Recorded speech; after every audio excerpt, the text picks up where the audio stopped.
Olá, pessoal!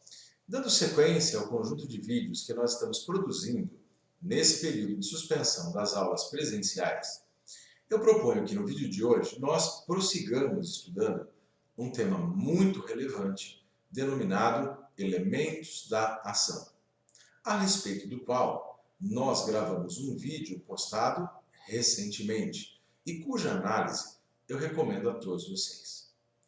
Embora esse tema interesse a todos os profissionais da nossa área, eu também observo que essa aula está sendo gravada com destinatários específicos, que são os meus alunos do terceiro semestre da Faculdade de Direito, período este em que eles estudam a disciplina de Teoria Geral do Processo.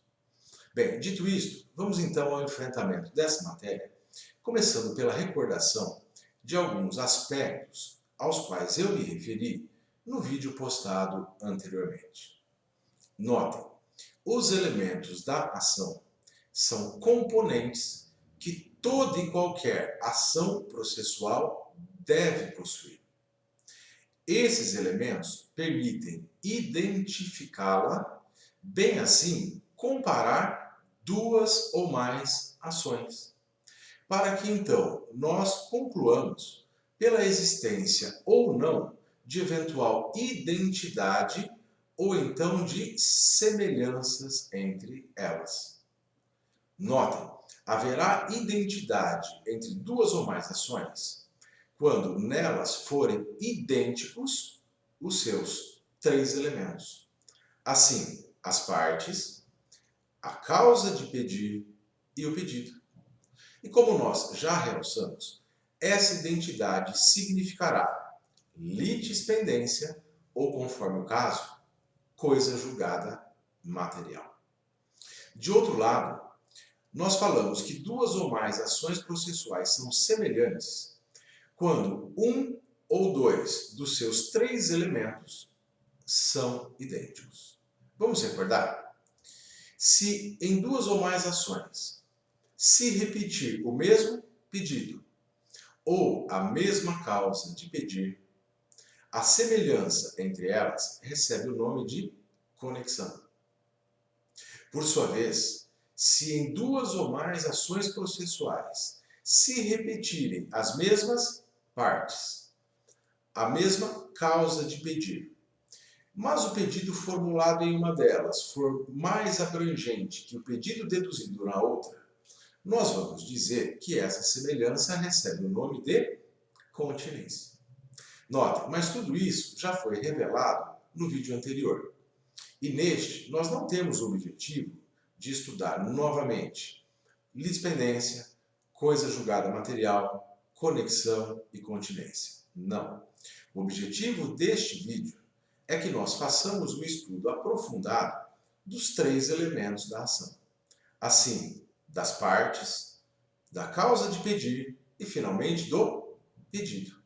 E por uma questão didática, nós iniciaremos esse estudo pela compreensão das partes. Pois bem, não existe na literatura um conceito unitário para esse elemento da ação. E é justamente por esse motivo que cada autor de direito processual civil fornece um conceito diverso para esse primeiro elemento da ação. Apesar disso, toda a nossa doutrina concorda que, para efeito de identificação das partes, isto é, deste primeiro elemento da ação, nós devemos usar o conceito restritivo fornecido pelo processualista chamado quio-venda. E que conceito é este? Neste conceito restritivo, nós consideraremos parte apenas o demandante e o demandado. Vale dizer, o sujeito que ocupa o polo ativo da ação e o sujeito que ocupa ou que integra o polo passivo dela.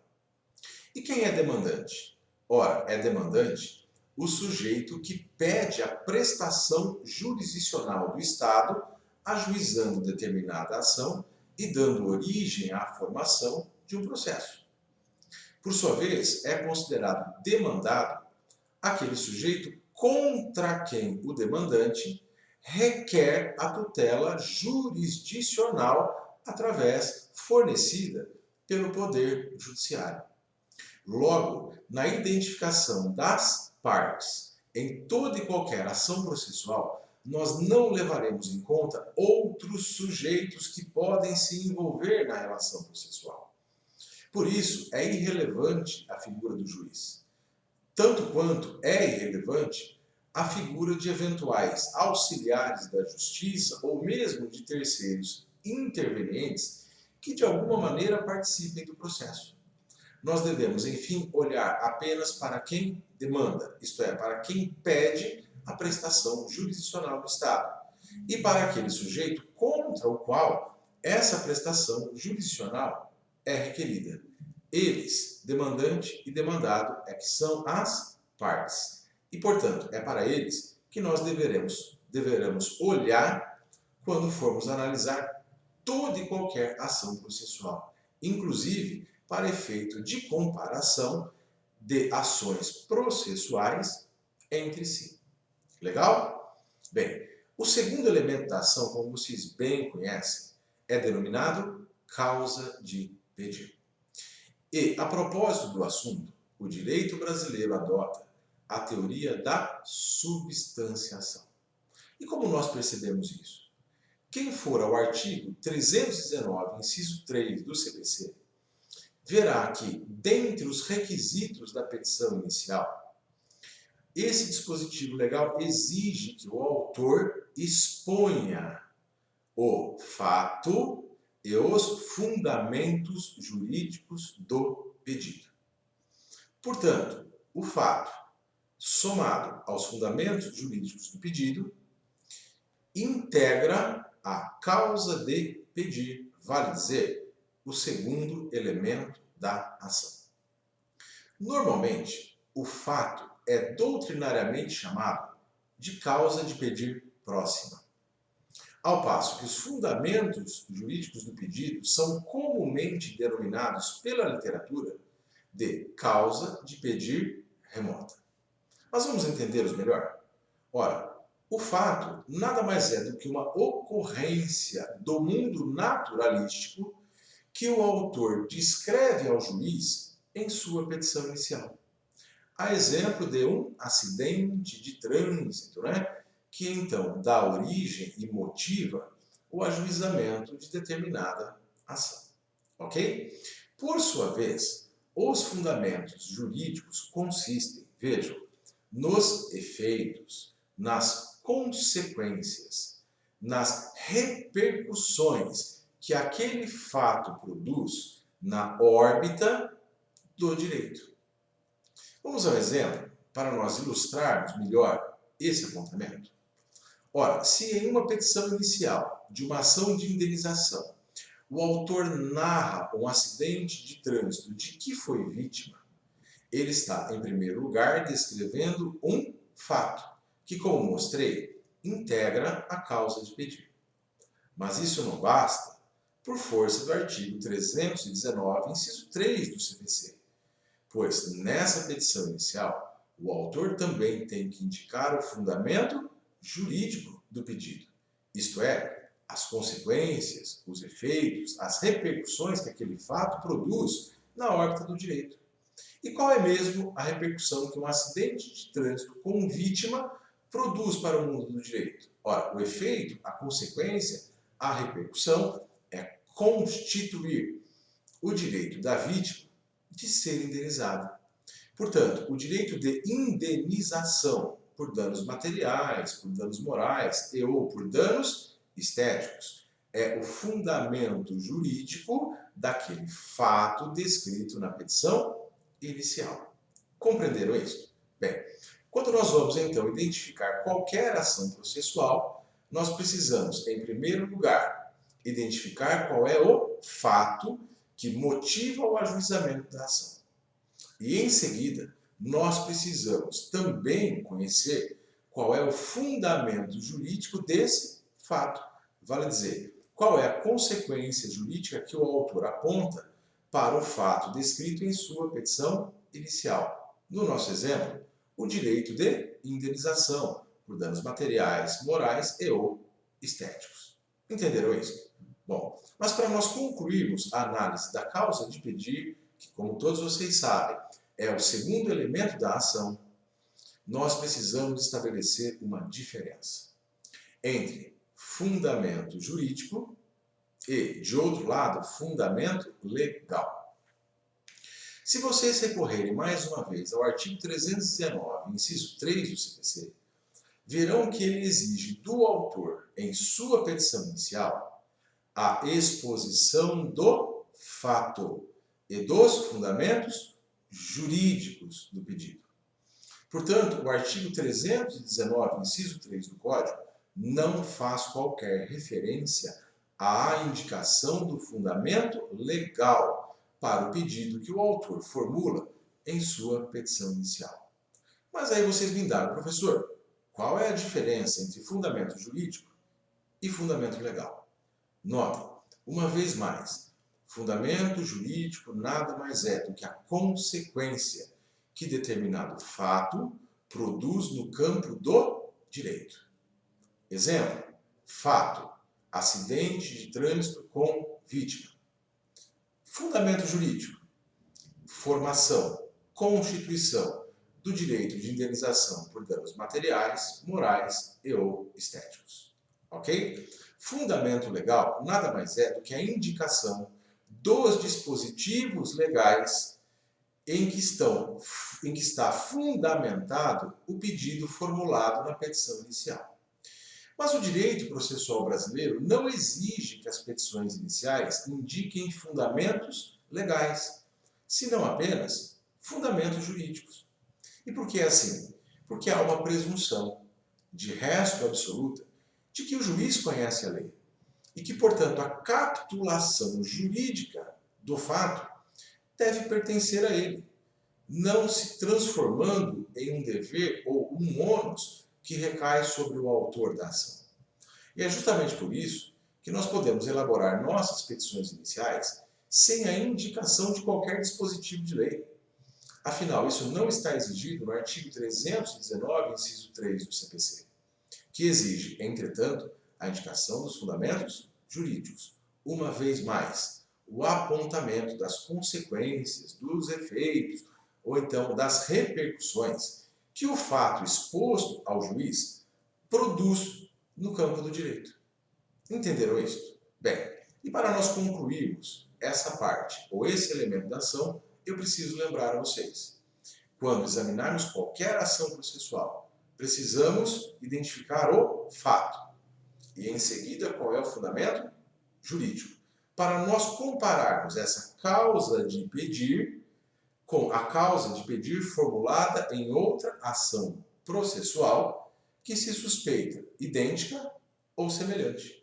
Portanto, compararemos fato com fato, fundamento jurídico com fundamento jurídico. E se esses componentes da causa de pedir forem iguais, nós diremos que existe identidade de causa de pedir entre as duas ou mais ações processuais que estão sendo, então, confrontadas. Beleza? Bom, dando um passinho adiante, o último elemento da ação, como vocês bem sabem, é o pedido. Né? E em toda petição inicial, o autor precisa formular um pedido de tutela jurisdicional ao juiz ou então ao tribunal competente para conhecer e processar determinada ação. Ok? Aliás, sem pedido, a petição inicial sequer poderia receber essa denominação. Afinal, petição é um instrumento para postular, um instrumento para pedir a prestação jurisdicional do Estado. E por isso, o artigo 319 do Código de Processo Civil também relaciona, dentre os requisitos da petição inicial, o pedido, com as suas especificações. Deem uma olhadinha lá, a propósito, no artigo 319, inciso 4, e verão que a redação dele é exatamente essa que eu mencionei.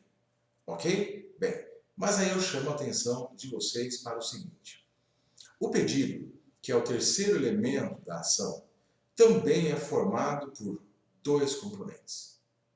O primeiro deles é chamado pedido imediato e o segundo, pedido mediato.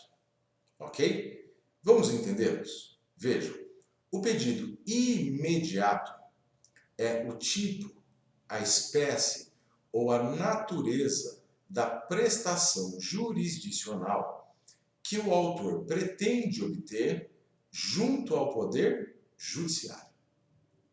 Por sua vez, o pedido mediato é o bem da vida que o requerente deseja obter, valendo-se da ação e por intermédio do processo.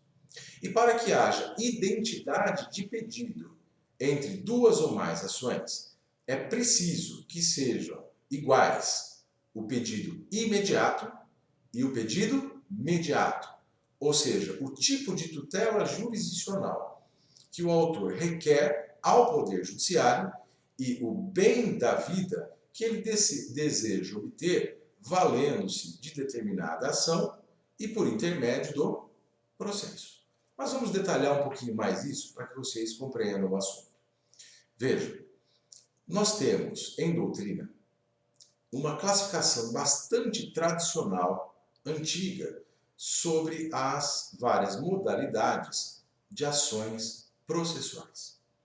E essa classificação recebe o nome de trinária ou ternária. Portanto, ela indica a existência de três classes ou três categorias diferentes de ações processuais. E quais são elas? Primeira, as ações de conhecimento. Segunda, as ações de execução. E terceira, as ações cautelares. Perfeito? As ações de conhecimento, as primeiras às quais eu me referi, se tripartem em ações de conhecimento condenatórias, ações de conhecimento declaratórias e, finalmente, ações de conhecimento constitutivas. Portanto, nós temos três espécies de ações de conhecimento. Assim como nós temos várias espécies de ações de execução e várias espécies de ações cautelares. Portanto, a depender da natureza da ação processual manejada, nela o autor requererá um determinado tipo de prestação jurisdicional. Vamos a um exemplo? Imagine só que o autor ajuize uma ação de conhecimento condenatória ao pagamento, postulando uma indenização. E que esse mesmo autor ajuize na sequência uma ação de execução por quantia certa. Pergunto, existe identidade entre esses pedidos? Ou melhor, existe identidade entre esses pedidos imediatos? Não. E não por quê? Porque o tipo de tutela jurisdicional requerida nessas ações é diferente. Na ação de conhecimento, o autor postula uma sentença que condene o réu a uma prestação que lhe interessa. Ao passo que na ação de execução, o autor pede o cumprimento forçado e coativo da obrigação descrita em determinado título executivo extrajudicial. Portanto, são diferentes as prestações jurisdicionais, cognitiva, condenatória e executiva, de modo que não existe identidade entre os pedidos imediatos. Logo, se não há identidade entre os pedidos, esse elemento da ação é diferente. Legal? Bem, por sua vez, mostrei a vocês que dentro do pedido também está o pedido imediato, que nada mais é do que o bem da vida, a utilidade efetiva que o autor deseja obter, valendo-se de determinada ação e por intermédio do processo. Mas vamos ilustrar isso aqui para que tudo fique mais fácil para vocês. Imagine que o autor ajuize então uma ação de indenização por danos materiais. Qual é o bem da vida que ele deseja obter neste processo? Ora, uma indenização pelo dano patrimonial que ele sofreu, ou seja, uma quantia em dinheiro que sirva para reparar o dano material experimentado pela vítima. Ok? Agora imagine que em uma outra ação processual, o autor peça a condenação do réu à compensação de danos morais. Ora, qual é o bem da vida que o autor deseja obter neste segundo processo? Vejam, a compensação dos danos morais. Vale dizer, determinada soma em dinheiro para compensar a vítima por essa espécie de dano que ela afirma haver sofrido. E por isso pergunto a vocês, se em uma ação A, o autor postula a condenação do réu ao pagamento de indenização por dano material, e em uma ação B, esse mesmo autor postula contra o mesmo réu a condenação deste ao pagamento de uma compensação por danos morais, existe identidade entre os pedidos? Vejam, em ambas as ações, o pedido imediato, o tipo de tutela jurisdicional requerida, é rigorosamente o mesmo, pois ambas as ações são de conhecimento com pedidos condenatórios. Mas se nós compararmos o bem da vida pretendido na ação A com o bem da vida pretendido na ação B, nós veremos que existe diferença. Porque na ação A, o autor deseja uma indenização por danos materiais, ao passo que na ação B, o autor pretende obter do réu uma compensação por danos morais. Portanto, o bem da vida almejado em uma e em outra ações é diferente. E essa diferença resulta a diferença entre esse elemento da ação, isto é, no pedido formulado em uma e em outra ações processuais. De modo que nós não podemos, neste exemplo, afirmar que existe identidade entre elas. Foi claro? Bem, em um arremedo de conclusão, nós podemos afirmar o seguinte: são elementos da ação as partes, a causa de pedir e o pedido. Quem são as partes? De um lado, o demandante, que pede a tutela jurisdicional do Estado. De outro lado, o demandado, aquele contra quem se pede a prestação jurisdicional. Segundo elemento da ação, causa de pedir, que é composta, lembram? Pelo fato, de um lado, e pelos fundamentos jurídicos do pedido, que não se confundem com fundamento legal, que no direito brasileiro é de todo dispensável para o autor de qualquer ação processual. Por sua vez, o terceiro elemento da ação, o pedido, se biparte, em pedido imediato, a espécie, o tipo de tutela jurisdicional que o autor requer na ação processual. E no pedido imediato, qual é o bem da vida que ele deseja obter através da ação e mediante o processo. Se esses três elementos forem rigorosamente iguais em duas ou mais ações, nós vamos dizer que existe identidade entre elas. E essa identidade significa, como mostrei, litispendência ou coisa julgada material. Por outro lado, se em duas ou mais ações processuais o pedido ou a causa de pedir for idêntica, nós vamos dizer que existe identidade em relação a um elemento da ação. E essa identidade no tocante a um elemento da ação significa conexão. Finalmente, se nós compararmos duas ações processuais ou mais e verificarmos que nelas as partes são as mesmas, a causa de pedir é idêntica, mas o pedido formulado em uma é mais abrangente do que o pedido formulado na outra, nós vamos concluir pela existência de continência entre elas. E a respeito da litispendência, da coisa julgada, da conexão e da continência, eu os remeto ao vídeo que eu postei anteriormente. Legal? Bem, eram essas as minhas considerações a respeito dos elementos da ação. Espero que vocês tenham gostado, que tenham entendido, e se entenderam e gostaram, pode deixar aí o seu like. Por outro lado, se as minhas explicações suscitaram alguma dúvida, por gentileza, envie para mim. Eu vou procurar atendê-las no menor tempo possível. Obrigado pela atenção e até o próximo vídeo.